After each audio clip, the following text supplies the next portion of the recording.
Hey folks, this is going to be a hydrostat change. Normally we can do this underwater, but for some reason, we're going to do this. Well, we have to drain it. We couldn't get it done. We've dived about at least 5 to 7 times. 2 set screws here and here with a Phillips screwdriver. Lift that off, set that aside. There's your hydrostat. That pops up when there's too much water underneath the pool to relieve the pressure so the entire pool won't pop and float.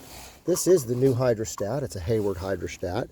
What it looks like. There's a double 2-inch and 1.5-inch threaded. I've already put on Teflon coat. You'll see this pops open like this. It's spring loaded, and there's a little gasket, actually an O-ring down in there, and that just pops open like that. That lifts up and relieves the pressure underneath the pool. Those O-rings go about every 4 to 6 years pretty easily, and so you have to change that, and you'll all of a sudden end up with this really strange leak in your swimming pool, which is what we did this year. So we've got this tool right here, which is designed to fit on top of those 2 tabs down in there. There's a tab on one side and a tab on the other, and you can see on the brand new one there's a tab on the top and a tab on the bottom, 12 o'clock and 6 o'clock, and that fits down in there.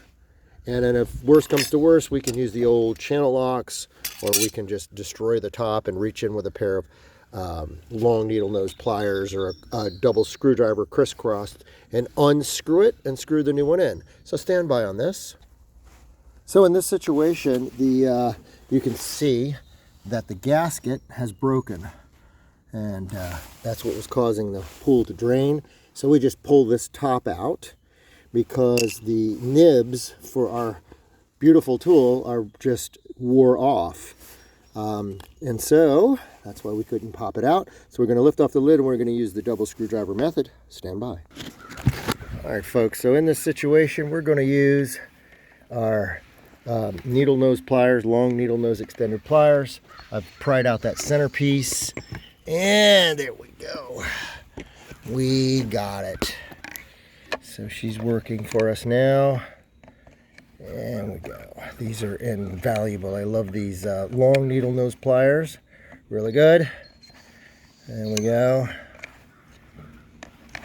All right. She was a ticker, that's for sure. Looks like that's a 2-inch one. So we'll go ahead and put the other one in a moment. All right, fresh goop from a Teflon coated based thread sealant. That way, if you don't use pipe dope on these so you don't wreck it, we're going to counter thread it till it sinks properly. Chuck it forward just a little bit to make sure she's nice and good. She is. So now we'll use our handy dandy tool to tighten her right up. Stand by. All right, I just used an anchor bolt tool inside of our handy dandy hydrostat tool, and we're just going to tighten her right up. We'll be right back. All right, folks, that looks like it's a successful hydrostat change.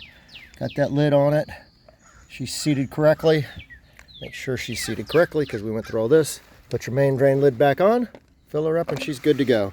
Normally we can do this again underwater, but the tabs on this were completely mutated off. They were already ripped off.